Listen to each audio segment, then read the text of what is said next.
नमस्कार, ग्लोबल न्यूजमा स्वागत छ। म प्रनिशा लक्ष्मी। नमस्कार, म कैलाश कोठायत। सुरुमा हेडलाइन्स।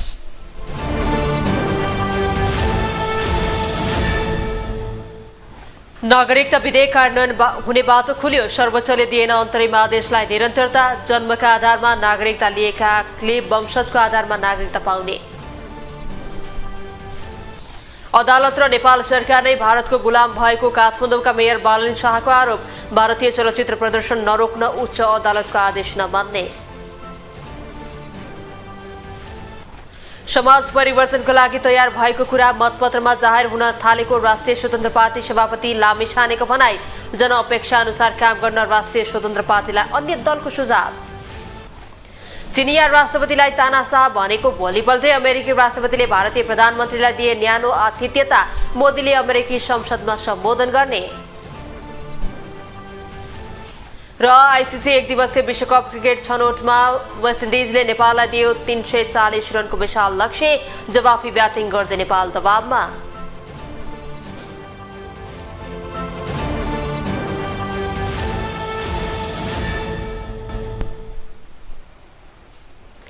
ग्लोबल न्यूज अब विस्तारमा। राष्ट्रपति रामचन्द्र पौडेलले प्रमाणीकरण गरेको नागरिकता विधेयक कार्यान्वयन हुने भएको छ। सर्वोच्च अदालतले नागरिकता ऐनको संशोधित व्यवस्था कार्यान्वयन नगर्न यसअघि जारी गरेको अल्पकालीन अन्तरिम आदेशलाई निरन्तरता नदिएपछि विधेयक कार्यान्वयनका लागि बाटो खोलेको छ। न्यायाधीश आनन्द मोहन भट्टराई र कुमार रेग्मीको संयुक्त इजलासले नागरिकता विधेयक कार्यान्वयनमा रोक लगाउन 21 जेठमा डाक्टर मनोज कुमार शर्माले अल्पकालीन अन्तरिम आदेश निरन्तर नहुने आदेश दिएको हो। सर्वोच्चको यो आदेशसँगै जन्मका आधारमा नेपाली नागरिकता लिएकाहरूको सन्तानले वंशजको आधारमा नागरिकता पाउन बाटो खोलेको छ। गत वर्ष तत्कालीन राष्ट्रपति विद्यादेवी भण्डारीले संघीय संसदको पारित गरेको नागरिकता विधेयक प्रमाणीकरण नगरी होल्डमा राखेकी थिइन्। तर उक्त विधेयक 17 जेठमा राष्ट्रपति रामचन्द्र पौडेलले प्रमाणीकरण गरेका थिए। विधेयक प्रमाणीकरण गर्ने राष्ट्रपतिको कदम संविधान विपरीत रहेको भन्दै वरिष्ठ अधिवक्ता सुरेन्द्र भण्डारी र बालकृष्ण नेउपानेले सर्वोच्च अदालतमा रिट दिएका थिए। काठमाडौँका मेयर बालेन शाहले काठमाडौँमा हिन्दी चलचित्र चलाउन नदिने निर्णय कार्यान्वयन नगर्न उच्च अदालत पाटनले दिएको आदेश पालना नगर्ने घोषणा गरेका छन्। मेयर शाहले राष्ट्रियताका बारेमा आफू जस्तो सुकै कारबाही भोग्ने तर तयार रहेको तर सौदाबाजी नगर्ने स्पष्ट पारेका हुन्। उनको यस्तो घोषणाले मेयर शाह विरुद्ध अदालतको अवहेलना सम्बन्धी मुद्दा समेत दर्ता हुन सक्ने कानुनी व्यवस्था छ। एक रिपोर्ट। काठमाडौँ महानगरपालिकाका मेयर बालेन्द्र शाहले अदालतकै आदेश आए पनि विवादित फिल्म आदिपुरुष चल्न नदिने घोषणा गरेका छन्। देशको सार्वभौमिकता र स्वाधीनतामा आँच आउने गरी आफूले कानून र अदालतलाई नमान्ने मेयर शाहले बताएका हुन्। चलचित्र लेखकले नै नेपाल भारतकै अधीनमा थियो भनेको र उनीहरूको नियत थाहा हुने भएको भन्दै मेयर शाहले अदालतको आदेश नमान्ने घोषणा गरेका हुन्। आफ्नो अडानलाई नेपाल सरकारले स्टन्ट भन्नु र अदालतले फिल्म चल्न दिनु भनेको नेपाल भारतको अधीनमा रहेको तथा अदालत र सरकार भारतको गुलाम भएको बुझ्ने मेयर बालनको तर्क छ।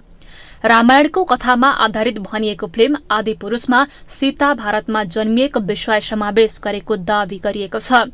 भारतमै समेत चरम विवादमा रहेको चलचित्रमा सीता भारतकी छोरी भएको आशयमा रहेको संवाद हटाउनु पर्ने माग मेयर बालेनले गर्दै आएका छन्। सुरुमा 3 दिनको समय दिएका उनले आफूले दिएको अवधिमा संवाद नसच्याएपछि काठमाडौँका हलहरूमा हिन्दी फिल्म चलाउने प्रतिबन्ध लगाएका छन्। यसको विरोधमा फिल्म हल सञ्चालकहरू सर्वोच्च अदालत समेत पुगेका छन्। हिन्दी फिल्ममा रोक लगाएकै कारण मेयर बालेनकी शिक्षा सल्लाहकार रेसु अर्यालले राजीनामा दिएकी छिन्। यसअघि उच्च अदालत पाटनले काठमाडौँमा हिन्दी फिल्मको प्रदर्शन नरोक्ने अन्तरिम आदेश दिएको थियो। हिन्दी फिल्म चल्न नदिने काठमाडौँ महानगरपालिकाको निर्णय विरुद्ध उच्च अदालत पाटनमा चलचित्र संघले रिट दर्ता गरेको थियो। अदालतको आदेश नमान्ने घोषणा गरेका मेयर शाह विरुद्ध अदालतको अवहेलना सम्बन्धी मुद्दा भने दर्ता हुन सक्ने कानूनी आधार रहेको छ। छ। न्याय प्रशासन ऐन 2073 अनुसार अदालतको अवहेलनाको ठहर भएमा 1 वर्षसम्म कैद 10,000 रुपैयाँसम्म जरिवाना वा दुवै सजाय हुने व्यवस्था छ। ऐनमै रहेको अर्को व्यवस्था अनुसार अदालतको अवहेलना सम्बन्धी मुद्दाको फैसला नहुँदै क्षमा मागे अदालतले कारबाही तामेलीमा राख्न सक्ने समेत व्यवस्था गरिएको छ। ग्लोबल टेलिभिजनका लागि सुनिता बास्कोटाको रिपोर्ट। राष्ट्रिय स्वतन्त्र पार्टीले पार्टी स्थापनाको वार्षिक उत्सव मनाएको छ। राष्ट्रिय स्वतन्त्र पार्टीले बिहीबार पार्टी कार्यालयमा चियापान कार्यक्रम गर्दै वार्षिक उत्सव मनाएको हो। कार्यक्रममा प्रधानमन्त्री सहित विभिन्न दलका नेताहरू सहभागी भएका थिए। एक रिपोर्ट। राष्ट्रिय स्वतन्त्र पार्टी रासपाले बिहीबार वार्षिक उत्सव मनाएको छ। पार्टी स्थापना भएको 1 वर्षको अवसरमा पार्टीको नयाँ कार्यालय बालाजुमा चियापान कार्यक्रम गरी रासपाले वार्षिक उत्सव मनाएको हो।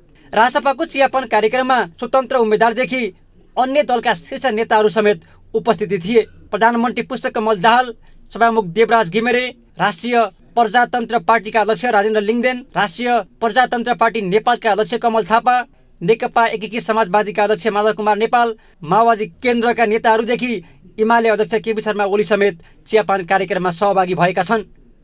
राष्ट्रिय स्वतन्त्र पार्टीको जुन नेतृत्वमा पढलेखेको युवाहरू र उहाँहरू देशमा केही गर्ने, समाजमा केही गर्ने, राष्ट्रमा केही गर्ने जुन उहाँहरूको हुटहुटी छ, त्यो हुटहुटी काम राख्यो भने आउँदो दिनमा राष्ट्रिय स्वतन्त्र पार्टीले आफूले नगरे पनि उसको दबावमा अरू राजनीतिक दललाई पनि सुधारको बाध्यता हुन्छ। सुधारको बाध्यता नभइकन अरू पार्टी थेक्न सक्दैन, किनकि पुरानो पार्टीहरूले आफूलाई सच्याउन सकेन भने 84 को चुनावमा धेरै गाह्रो हुन्छ। कार्यक्रममा सहभागी भएका नेताहरूले रासपाको उत्थान राम्रो भएको राष्ट्रिय प्रजातन्त्र पार्टीका अध्यक्ष राजेन्द्र लिङदेनले बताएका छन्। रासपाको चियापान कार्यक्रममा सहभागी भएका लिङदेनले जनअपेक्षा अनुसारको काम गर्न सुझाव दिएका छन्।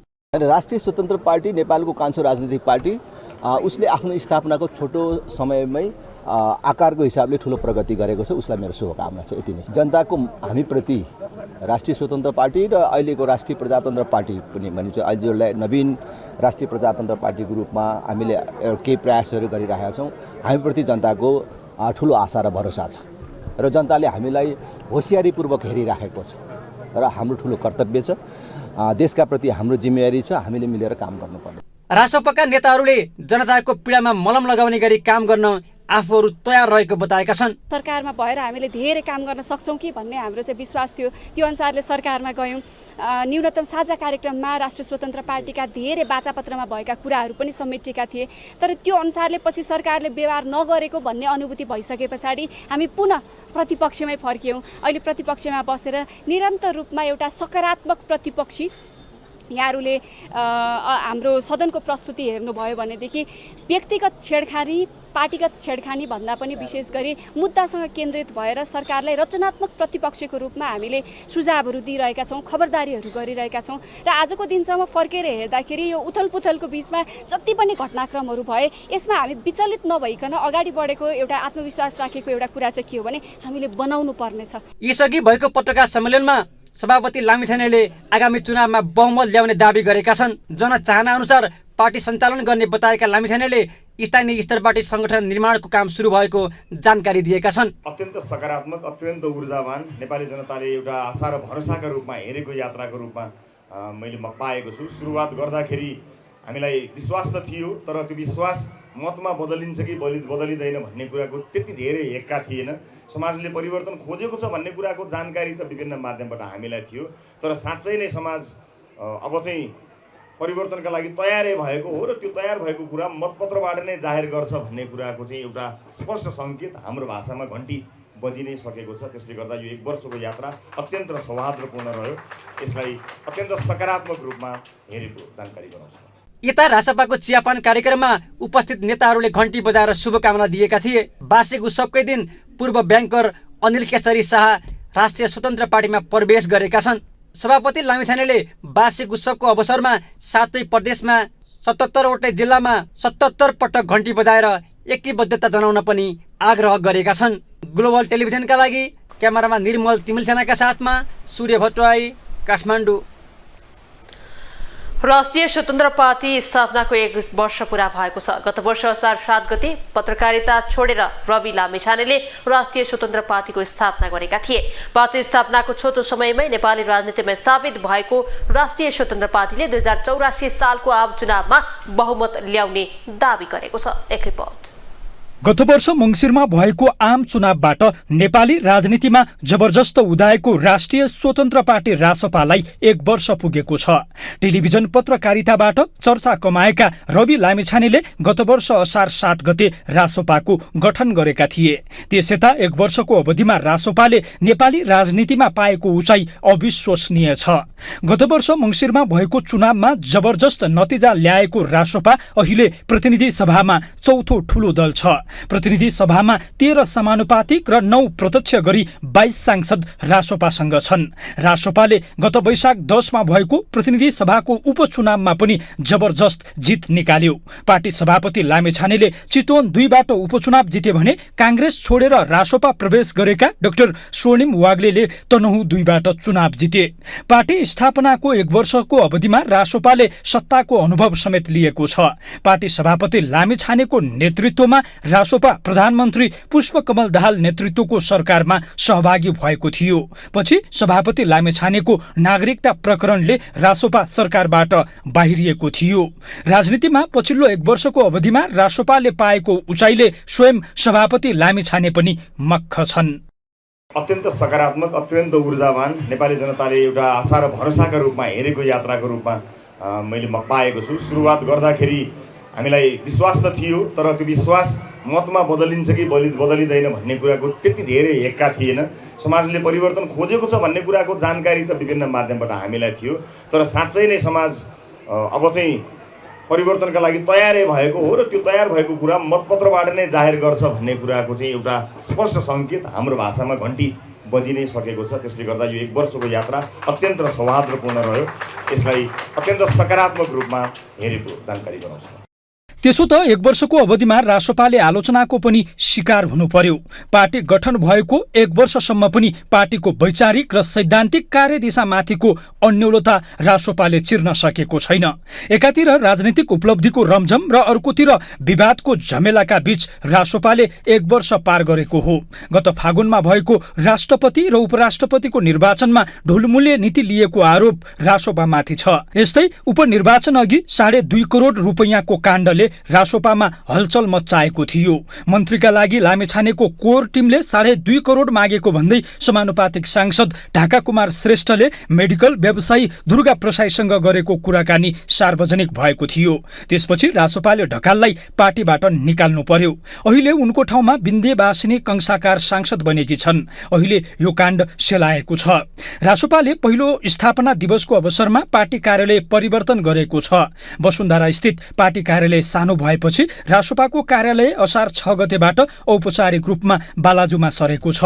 पुरानो कार्यालयको भाडा 1,75,000 थियो। अहिलेको घरको भाडा 3.5 लाख रहेको छ। अब यो त एकदम राम्रो हुन्थ्यो, त्यसरी त्यस्तो साथीहरूलाई त्यस्तो हामीले जोड्न सके त यो त असाध्यै राम्रो हुन्थ्यो। त्यो त हाम्रो चाहना छँदैछ। अब त्यो चाहना अनुरूप अन्य साथीहरूले पनि त्यसै गरी सोचिदिनु भयो भने हाम्रो तर्फबाट त 100% हामी सकारात्मक छँदैछौँ नि। सम्बन्धका हिसाबले पनि हाम्रो एकदम सौहार्दपूर्ण सम्बन्ध छ। उहाँहरूको कामका हिसाबले पनि मैले त निरन्तर रूपमा उहाँहरूको कामको प्रशंसा गरेकै छु। चुनाव लड्दाखेरि सघाएदेखि अहिलेसम्म पनि निरन्तर उहाँको राम्रो कामको सघाउने काममा निरन्तरता दिएकै जस्तो लाग्छ मलाई। त्यो आफैमा एउटा राम्रो सङ्केत बन्न सक्यो र त्यो हुन सकेछ भने हाम्रो लागि चाहिँ त्यो खुसीको कुरा हुन्छ। पछिल्लो समय रासपाले संगठन विस्तारलाई प्राथमिकतामा राखेको छ। रासपामा अहिले 2 लाखको हाराहारीमा सदस्य रहेको बताइएको छ। ग्लोबल टेलिभिजनका लागि क्यामेरामा निर्मल तिमेल सिन्हाका साथमा कैलाश कठायत, काठमाडौँ। अब ग्लोबल भोइस।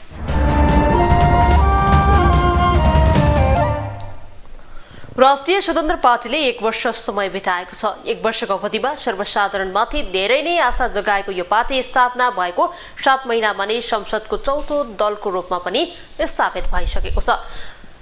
आज हामीले यसै विषयमा सर्वसाधारणलाई ग्लोबल भोइसमा सोधेका छौँ। राष्ट्रिय स्वतन्त्र पार्टीले 1 वर्षमा गरेका काम कारबाहीलाई तपाईले कसरी हेर्नुहुन्छ? अब उहाँलाई अब गर्नै दिने भएको छैन केही कामहरू। अलिक अब कति ट्राई गर्नुहुन्छ होइन। अब सबै त्यो विरोध अब त्यस्तै यस्तै आइरहन्छ। तैपनि उहाँले अब गरिरहनु भएको छ होइन, त्यो राम्रो लाग्छ। जस राष्ट्रिय स्वतन्त्र पार्टी मेरो बुझाइमा चाहिँ अहिलेको समयले मागेको पार्टी हो है। अब यसले नयाँ पार्टी कार्यालयमा सरेको छ, मेरो धेरै धेरै शुभकामना छ र मेरो पुरा समर्थन छ।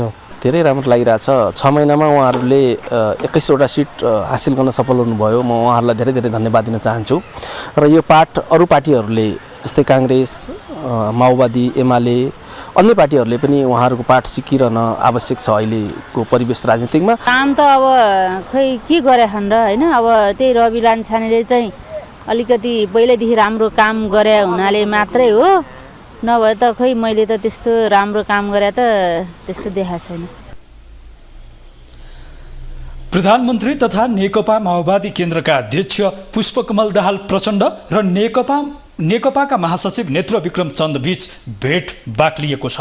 कुनै समय दाहालको दबाव खेप्न नसकेर तत्कालीन माओवादी परित्याग गरेका चन्द पछिल्लो समय दाहालको नजिक हुन थालेका छन्। आइतबार समाजवादी मोर्चा नेपालको गठनपछि दाहाल विप्लवको भेटवार्ता बढेको हो। कतिपयले विप्लव दाहालको भेटवार्ता बढेसँगै पार्टी एकता गर्न लागेको र विप्लवलाई दाहालको उत्तराधिकारी बनाइन लागेको विश्लेषण गरेका छन्। एक रिपोर्ट। प्रधानमन्त्री तथा नेकपा माओवादी केन्द्रका अध्यक्ष पुष्पकमल दाहाल प्रचण्ड र नेकपाका महासचिव नेत्रविक्रम चन्द विप्लव बीच भेटवार्ता बाक्लिएसँगै पार्टी एकता गर्न लागेको चर्चा सुरु भएको छ। आइतबार समाजवादी मोर्चा नेपालको घोषणासँगै दशकौंदेखि चिडिएको सम्बन्ध नजिक बनेको थियो। त्यसपछि प्रचण्ड र विप्लव बीच बिहिबार प्रधानमन्त्री प्रचण्डको सरकारी निवास बालुवाटारमा एक्लै एक्लै भेटवार्ता भएको छ, जहाँ उनीहरूबीच वर्तमान राजनीति र पार्टी एकताबारे गहिरो छलफल भएको प्रचण्ड पुत्री गंगा दाहालले सामाजिक सञ्जाल मार्फत जानकारी गराएकी छिन्। कुनै समय प्रचण्डमाथि क्रान्तिकारीलाई धोका दिएको आरोप लगाउँदै आएका विप्लवले पछिल्ला दिनहरूमा प्रचण्डको खुलेरै प्रशंसा गरिरहेका छन्। विशेषतः सरकारले घोषणा गरेको जनयुद्ध दिवस र त्यस क्रममा मारिएकाहरूको नाम सहितको रूपमा राजपत्रमा प्रकाशित गर्ने निर्णयपछि विप्लव प्रचण्डप्रति सकारात्मक देखिएका हुन्, जसलाई आम नागरिकले सामान्य रूपमा लिएका छन्।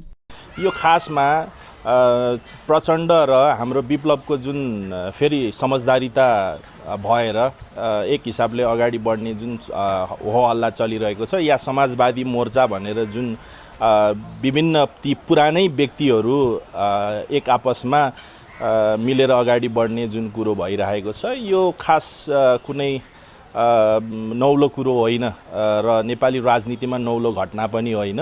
यसले केही परिणाम त पक्कै देला, तर प्रवृत्ति ती व्यक्तिहरूको प्रवृत्ति अथवा ती नेताहरूको प्रवृत्ति त्यस्तै नै रहने हो भने आखिरी यो त्यति फलदायी रहन्छ भन्ने मलाई लाग्दैन। त्यसका अलावा जनयुद्धमा 17,000 नेपाली नागरिक मारिएको मध्ये 5,000 जिम्मा लिने प्रचण्डको अभिव्यक्ति विरुद्ध परेको रेटमा विप्लवले प्रचण्डको प्रतिरक्षामा उत्रिने अभिव्यक्ति दिएपछि प्रचण्ड विप्लवको सम्बन्ध नजिक बनेको हो।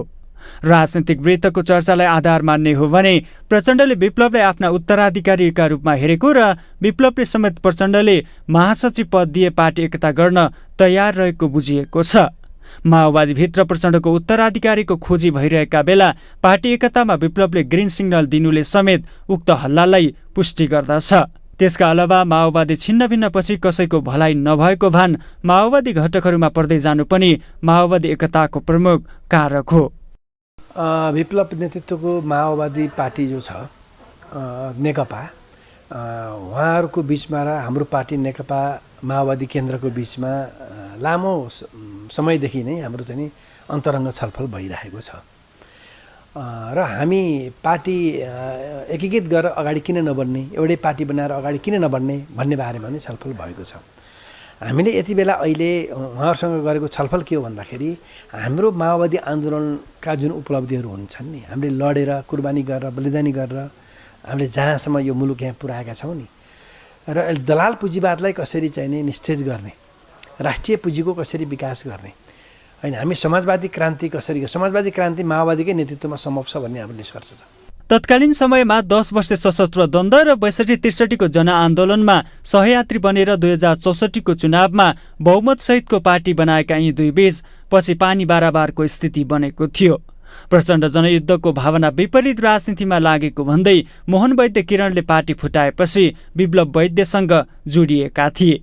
तर वैद्यसँग समेत टिक्न नसकेका विप्लव नेकपा गठन गर्दै आन्दोलन सुरु गरेका थिए। तत्कालीन सरकारले प्रतिबन्ध लगाएपछि भूमिगत भएका विप्लव तत्कालीन प्रधानमन्त्री केपी शर्मा ओलीको पालामा शान्तिपूर्ण राजनीतिमा आएका थिए। शान्तिपूर्ण राजनीतिमा हुमिएका विप्लवले राजनीतिक स्पेस खोजिरहेका बेला प्रचण्डले उत्तराधिकारी बनाउन सिग्नल दिएका हुन्। ग्लोबल टेलिभिजन एसडीका लागि क्यामेरामा निर्मल तिमसेनाका साथमा विनोद विक्रम भण्डारी, काठमाडौँ। जनता समाजवादी पार्टी नेपालका अध्यक्ष उपेन्द्र यादवले मुलुकलाई अग्रगामी निकास दिने र अग्रगामी दिशातर्फ लैजाने प्रयासका साथ समाजवादी मोर्चा गठन भएको बताएका छन्।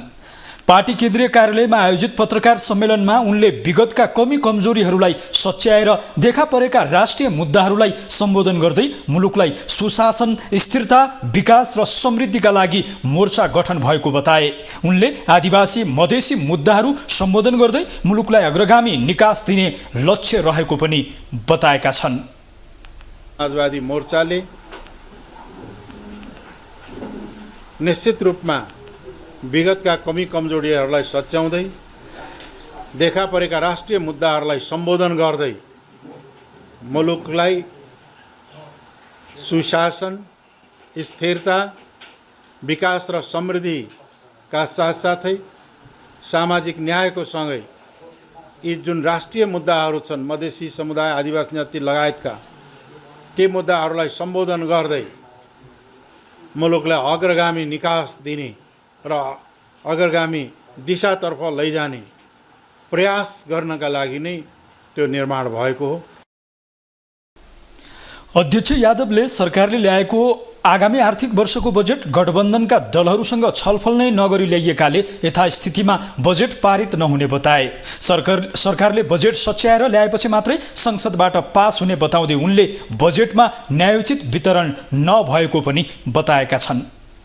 दलहरूसँग छलफलै नगरिकन यो बजेट ल्याइएको छ र बजेटले पुरै मधेस लगायत धेरै क्षेत्रलाई उपेक्षा गरेको छ। त्यसैले यसलाई चाहिँ सच्याउनु पर्छ भनेर, सुधार गर्नुपर्छ भनेर हामीले भनेका छौँ। यथास्थितिमा यो बजेट पास हुन कठिन छ, त्यसकारणले सच्याउनु पर्छ भनेर मैले नै प्रधानमन्त्रीजी, अर्थमन्त्रीजीलाई भने हो र संसदबाट पनि बोले हो। र हाम्रो पार्टी चाहिँ के छ भन्दाखेरि यो बजेटमा न्यायोचित वितरण भएन। अध्यक्ष यादवले राष्ट्रपतिले प्रमाणीकरण गरेको नागरिकता विधेयकलाई व्यवहारमा कार्यान्वयन गर्ने बेला आएको पनि बताएका छन्। उनले आफ्नै देशका नागरिकलाई नागरिकता दिनबाट वञ्चित गर्ने कार्य असंवैधानिक कार्य भएको उनको भनाइ थियो। बाढी पहिरोमा परि एक साताको अवधिमा 13 जनाको मृत्यु भएको छ भने 26 जना बेपत्ता भएका छन्। गृह मन्त्रालयका अनुसार जेठ 31 गतेदेखि असार 7 गते बिहानसम्म बाढी तथा पहिरोमा परि 13 जनाको मृत्यु भएको हो। एक साताको बीचमा ताप्लेजुङ, कास्की, भोजपुर, गोरखा, नुवाकोट र तनहुँमा मानवीय क्षति भएको छ। सङ्खुवा सभामा 20 जना तथा ताप्लेजुङ र पाँचथरमा 3 जना बेपत्ता छन्। एक साताको बीचमा बाढी र पहिरोमा परि 8 जना घाइते भएका र 41 वटा घर पूर्ण रूपमा क्षतिग्रस्त भएको छ। सम्भावित बाढी पहिरोलाई ख्याल गरेर सरकारले पूर्व तयारी पनि गरिरहेको मन्त्रालयले जनाएको छ।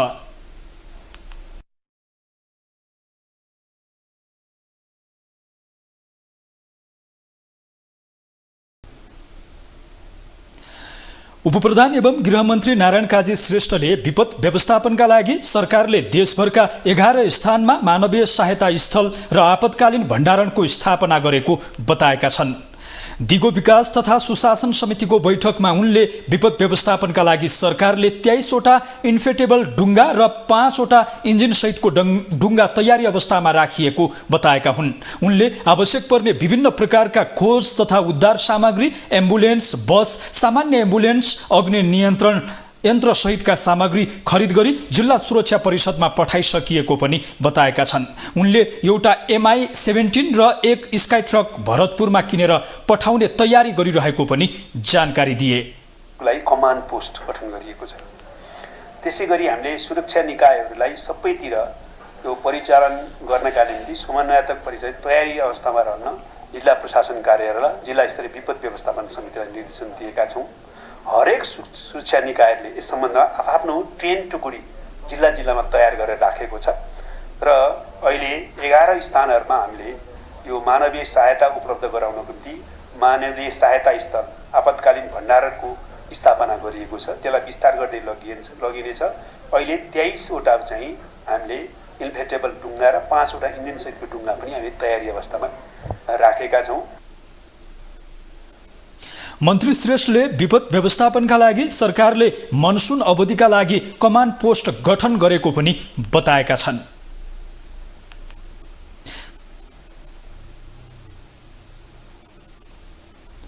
ग्लोबल न्यूजमा एकैछिन ब्रेक।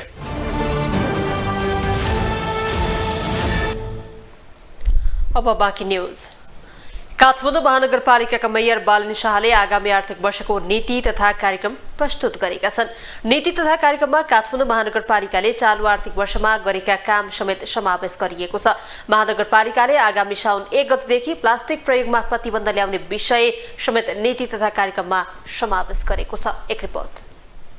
साउन 1 देखि प्लास्टिक प्रयोगको निषेध, महानगरको सेवा प्रवाह 16 घण्टामा विस्तार गरिने जस्ता विषय समेटेर काठमाडौँ महानगरपालिकाको आगामी आर्थिक वर्षको नीति तथा कार्यक्रम प्रस्तुत भएको छ। आइतबार मेयर शाहले नगरसभाको 13औं अधिवेशनमा आगामी आर्थिक वर्षको नीति तथा कार्यक्रम पेश गरेका थिए। महानगरपालिकाले चालु आर्थिक वर्षमा शिक्षामा सिप, स्थानीय भाषाको पठन पाठनलाई निरन्तरता, 123 रोपनी, सार्वजनिक जग्गा संरक्षण, 25 वटा पार्क निर्माण लगायतका काम गरेको समेत नीति तथा कार्यक्रममा समावेश गरिएको छ।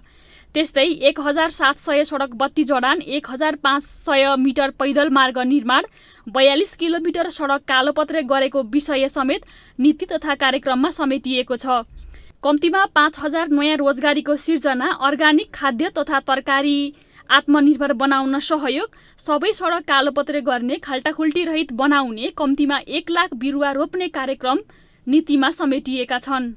कानुनी लिखतहरूको मस्यौदा निशुल्क दिने व्यवस्था वडा स्तरमा मिलाइएको छ। चैत्र महिनाबाट सुरु भएको यस सेवाबाट 7600 भन्दा बढी सेवाग्राहीले निशुल्क कानुनी सेवा प्राप्त गरिएको छ। बाह्य विज्ञापन नियमन निर्देशिका जारी गरी बाह्य विज्ञापनलाई प्रतिस्पर्धा, पारदर्शी र व्यवस्थित गर्ने प्रबन्ध गरिएको छ। राजस्व सङ्कलनलाई सरलीकरण गर्न अनलाइन प्रणाली प्रयोगमा ल्याई कार्यान्वयनका लागि वडा स्तरमा अधिकार प्रत्यायोजन गरिएको, करदाता शिक्षालाई व्यापकता दिएको, घरबहाल व्यवस्था निर्देशिका जारी गरी बहालमा लिने दिने कार्यलाई नियमित र व्यवस्थित गरिएको छ।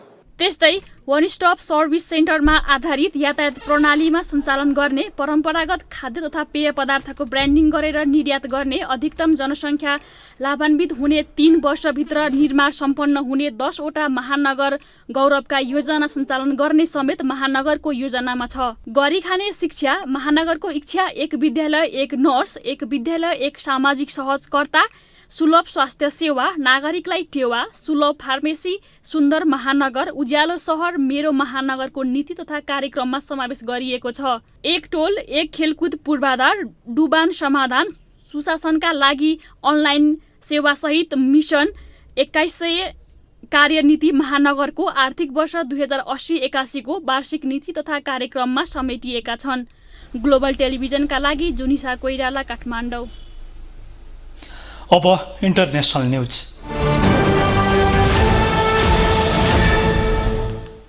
चिनिया राष्ट्रपति सी जिनपिङलाई तानाशाहको संज्ञा दिएका अमेरिकी राष्ट्रपति जो बाइडेनले भारतीय प्रधानमन्त्री नरेन्द्र मोदीलाई भने न्यानो आतिथ्यता दिएका छन्। अमेरिका भ्रमणमा रहेका भारतीय प्रधानमन्त्री नरेन्द्र मोदीले अमेरिकी संसदमा समेत सम्बोधन गर्ने तय भइसकेको छ। अमेरिकी संसदमा प्रधानमन्त्रीका रूपमा दोस्रो पटक मोदीले सम्बोधन गर्न लागेका हुन्। एक रिपोर्ट। प्रधानमन्त्री बनेको 9 वर्षपछि भारतीय प्रधानमन्त्री नरेन्द्र मोदी पहिलो पटक अमेरिकाको राजकीय भ्रमणमा छन्। यसअघि 6 पटकसम्म अमेरिका पुगेका मोदीले पहिलो पटक राजकीय भ्रमण गर्दा अमेरिकी राष्ट्रपति जो बाइडेनले प्रधानमन्त्री नरेन्द्र मोदीलाई न्यानो आतिथ्य दिएका छन्। अमेरिकाको राजकीय भ्रमणमा रहेका मोदीको सम्मानमा व्हाइट हाउसले रात्रि भोज आयोजना समेत गर्यो। मोदी प्रधानमन्त्री भए पनि पटक पटक अमेरिका पुगेका छन्। सन् 2014मा सत्तामा आएपछि मोदी 6 पटक अमेरिका पुगिसके। तर अहिलेको भ्रमण पहिलो राजकीय भ्रमण हो। राजकीय भ्रमणमा जानु अघिका भ्रमण भने विभिन्न बहुपक्षीय तथा संयुक्त राष्ट्रसङ्घका कार्यक्रममा जाँदा भएका थिए। भारतकै पनि अमेरिकाको राजकीय भ्रमणमा भ्रमण गर्नेहरूमा मोदी तेस्रो नेता हुन्। यसअघि तत्कालीन राष्ट्रपति डाक्टर सर्वपल्ली राधाकृष्णन र प्रधानमन्त्री मनमोहन सिंहले मात्रै अमेरिकाको राजकीय भ्रमण गरेका थिए। मोदी जो बाइडेन सत्ताले बोलाएका तेस्रो राजकीय भ्रमणका अतिथि हुन्। यसअघि फ्रान्सका राष्ट्रपति इमानुएल म्याक्रोन, दक्षिण कोरियाली राष्ट्रपति युन सुक युएललाई मात्रै बाइडेनले आफ्नो कार्यकालमा राजकीय भ्रमणको निम्तो दिएका थिए। त्यसबाहेक सन् 2016मा बाराक ओबामा राष्ट्रपति भएको समयमा अमेरिकी सदनमा सम्बोधन गरेका मोदीले 7 वर्षपछि संसदमा सम्बोधन गर्दैछन्। अमेरिकी दुई सदनमा 2 पटक सम्बोधनको मौका पाउने मोदी एसियाका पहिलो सरकार प्रमुख हुन्। यसअघि बेलायतका प्रधानमन्त्री विन्स्टन चर्चिल र दक्षिण अफ्रिका नेता नेल्सन मण्डेलाले मात्रै 2 पटक अमेरिकी संसदमा सम्बोधन गर्ने मौका पाएका थिए। यही भ्रमणका बेला रुससँगको द्वन्द्व र चीनसँग चिसो सम्बन्धका कारण बाइडेनले भारतसँग सम्बन्ध बलियो बनाउन चाहेको समेत देखिएको छ। भारतले अमेरिकासँग प्रति वर्ष 190 अर्ब बराबरको व्यापार साझेदारी गरिरहेको छ। केही वर्षभित्रै भारतले 500 अर्ब बराबरको व्यापार गर्ने स्थिति रहेको आकलन भइरहेको छ। ग्लोबल टेलिभिजनको लागि एजेन्सीको सहयोगमा विशाल भुरीको रिपोर्ट। अब स्पोर्ट्स न्यूज।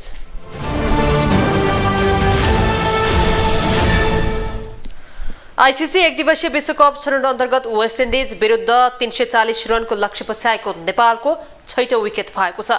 टिमको स्कोर 92 रन हुँदा कुशल मल्ल 6 रनमा आउट भएका छन्।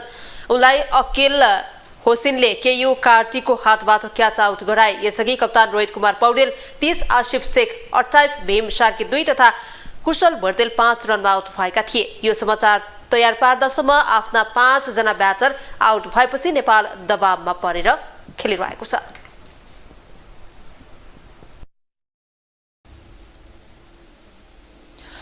ग्लोबल न्यूजको अन्त्यमा हेडलाइन्स पुनः एकपटक।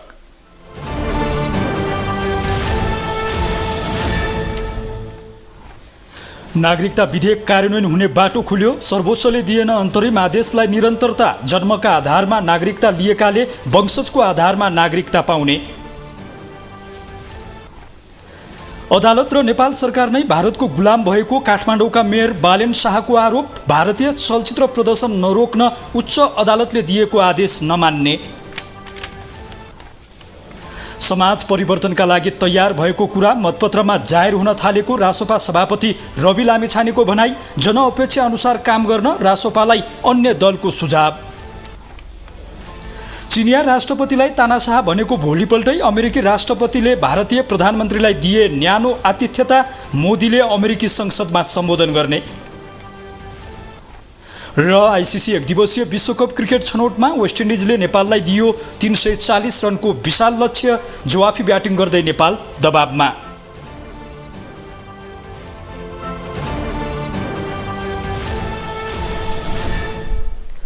ग्लोबल न्यूज अहिलेलाई यति नै। ग्लोबल टेलिभिजन तपाईँ फेसबुक तथा युट्युबमा पनि प्रत्यक्ष रूपमा हेर्न सक्नुहुनेछ।